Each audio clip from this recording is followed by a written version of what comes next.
अगर आप गाजियाबाद या उसके आसपास के इलाके में प्रॉपर्टी में इन्वेस्ट करना चाहते हैं तो ये खबर खास आपके लिए है, क्योंकि हमारे पास ढेर सारी क्वेरीज ऐसी आ रही थी जो ये जानना चाहते थे कि गाजियाबाद के आसपास का कोई इलाका ऐसा है जहां पर बहुत तेज़ी से डेवलपमेंट के चांसेस हैं और जहां पर इन्वेस्ट करके अच्छा मुनाफा कमाया जा सकता है। और साथ ही बहुत सी क्वेरीज ऐसी थी जिसमें ये जानना चाह रहे थे कि जो ग्रेटर गाजियाबाद एक तरीके से जो डेवलप करने की कोशिश की जा रही है, जो सीएम योगी ने अनाउंसमेंट किया था कि ग्रेटर गाजियाबाद डेवलप किया जाएगा, तो वो किस तरीके से डेवलप होगा और वहाँ पर प्रॉपर्टी किस तरीके से ले सकते हैं, उसका पूरा इलाका कौन सा होगा, उसकी कनेक्टिविटी कैसी होगी, तो इसी पर आधारित है आज का हमारा ये वीडियो। तो इस वीडियो को आखिर तक जरूर देखिएगा। नमस्कार, मैं हूँ डॉक्टर सुरजीत सिंह और आप देख रहे हैं प्रॉपर्टी 40 साल। अगर आपने अभी तक इस चैनल को सब्सक्राइब नहीं किया है, सब्सक्राइब कर लीजिए और अगर आपको ये वीडियो अच्छा लगे तो इसको लाइक कीजिए, शेयर कीजिए और कमेंट जरूर कीजिए। तो ग्रेटर गाजियाबाद का कंसेप्ट यूपी गवर्नमेंट के अंडर में इसे डेवलप किया गया है। खुद सीएम योगी ने अनाउंस किया था कि हम गाजियाबाद को नए रूप में बसाना चाहते हैं, बहुत ही प्लान्ड वे में सिटी को डेवलप करना चाहते हैं। तो इसीलिए इसी तर्ज पर ग्रेटर गाजियाबाद का कंसेप्ट सामने आया और जब कंसेप्ट डेवलप किया जा रहा था तो उस वक्त जो कुछ नगर पालिकाएं थी, जो कुछ नगर पंचायत था, उसको इसमें शामिल किया गया। तो वो जो नगर पंचायत थी वो थी डासना की नगर पंचायत, और नगर पालिका की बात करें तो वो लोनी का इलाका था, वो इलाका था मुरादनगर का, वो इलाका था खोड़ा का, और जो वर्तमान में जो गाजियाबाद है वो तो है ही। तो कुल मिलाकर के ये 4-5 जो नगर पालिका है और एक नगर पंचायत है, उसको शामिल करके ग्रेटर गाजियाबाद का कंसेप्ट डेवलप किया गया। अब ग्रेटर गाजियाबाद का कंसेप्ट डेवलप करने के बाद मुरादनगर में जो है वहाँ पर करीब 20 गांव ऐसे थे जिसको इसमें शामिल किया गया था,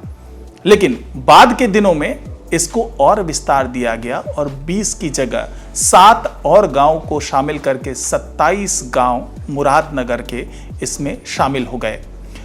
अब ये सवाल उठा कि भाई ये जो ग्रेटर गाजियाबाद है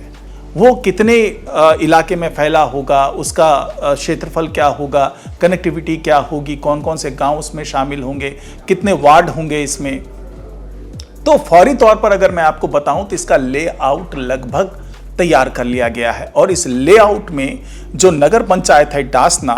वहां पर पहले कुछ वार्ड को ऐड करने की बात हो रही थी, लेकिन अब उसके सारे वार्ड को इसमें ऐड कर लिया गया है। और सीमांकन की बात करें, यानी कि सीमा का जो निर्धारण है वो सड़कों के हिसाब से किया गया है, यानी कि सड़क के एक तरफ ग्रेटर गाजियाबाद होगा तो दूसरी तरफ जो दूसरे वो होंगे। तो यानी कि जो भी सीमांकन हुआ है वो सड़कों के हिसाब से किया गया है।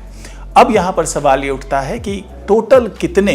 वार्ड होंगे, किस तरीके से ये नज़र आएगा। तो सबसे ज़्यादा जो है वो गाजियाबाद में जो वर्तमान में 100 वार्ड है वो उसको ऐड ऑन किया गया है और साथ ही डासना के नगर पंचायत के सारे वार्ड को उसमें ऐड किया गया है। इसके अलावा लोनी नगर पालिका और मुरादनगर नगर पालिका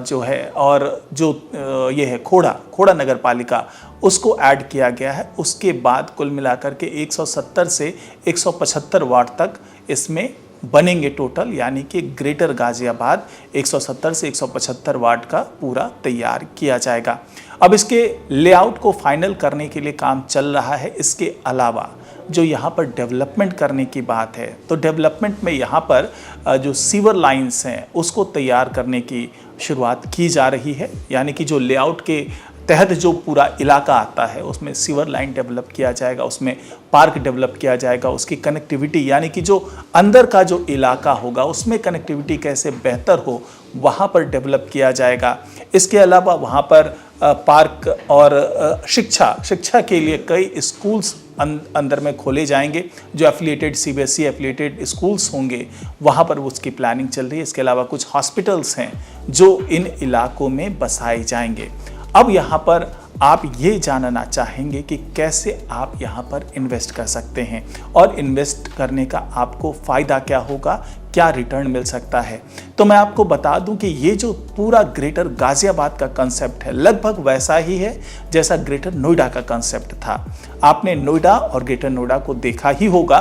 कि नोएडा किस तरीके से प्लान्ड वे में तैयार हुआ और उसके बाद वहाँ की कमियों को देखते हुए उन कमियों को दूर किया गया और उसी तर्ज पर ग्रेटर नोएडा को प्लान किया गया। उसमें तमाम गाँव की ज़मीन आई और आज एक बहुत ही डेवलप शहर के तौर पर ग्रेटर नोएडा को देखा जा रहा है। फिर ग्रेटर नोएडा का विस्तार होकर के ग्रेटर नोएडा वेस्ट में, जिसको आप नोएडा एक्सटेंशन भी कहते हैं, यहाँ पर बड़े पैमाने पर रेसिडेंशियल कॉम्प्लेक्सेस, कमर्शियल कॉम्प्लेक्सेस, जो कि आज की तारीख में इन्वेस्टमेंट का हॉटेस्ट स्पॉट बना हुआ है। तो इसी के तर्ज पर ये पूरे इलाके को डेवलप किया जा रहा है, यानी कि लोनी से चल कर के आप खोड़ा तक पहुंचते हैं, खोड़ा फिर मुरादनगर का हिस्सा आता है, फिर डासना का हिस्सा आता है और कुल मिलाकर के ये जो पूरा इलाका होगा वो ग्रेटर गाजियाबाद के तौर पर डेवलप किया जाएगा, लगभग वैसे ही जैसे ग्रेटर नोएडा को डेवलप किया गया है।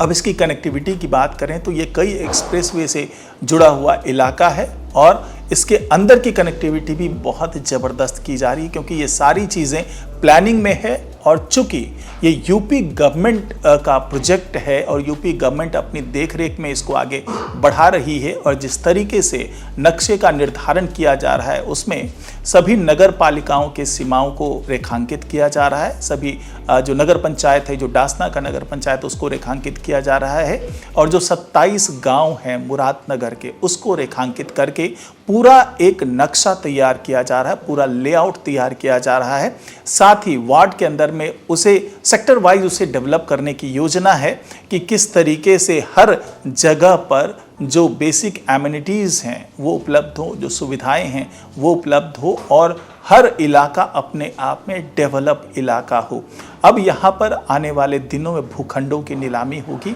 यानी कि उसका आवंटन किया जाएगा अथॉरिटी के माध्यम से, क्योंकि ये पूरा ही गाजियाबाद नगर निगम के अंदर में आएगा। यानी कि जो पूरा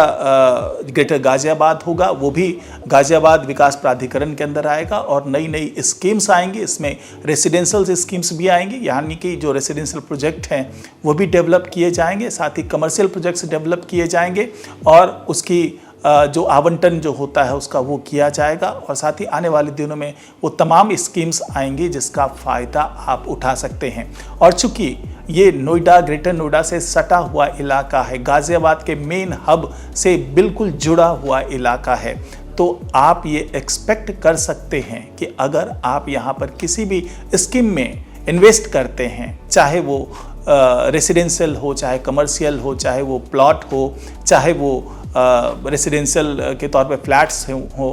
उस तरह के किसी भी प्रोजेक्ट में आप अगर इन्वेस्ट करते हैं तो आने वाले दिनों में जैसे ही ये पूरा इलाका डेवलप होगा वैसे ही यहाँ का रेट बहुत तेज़ी से बढ़ने वाला है। तो अगर आप इसके बारे में और भी ज़्यादा जानकारी चाहते हैं तो जो स्क्रीन पे आप नंबर देख रहे हैं उस पर आप व्हाट्सएप कर सकते हैं, कॉल कर सकते हैं और हमारे एक्सपर्ट से बात कर सकते हैं। वो आपको बताएंगे कि किस तरीके से आप इन तमाम प्रोजेक्ट का समय रहते फ़ायदा उठा सकते हैं। तो आज की रिपोर्ट में फ़िलहाल इतना ही। नमस्कार।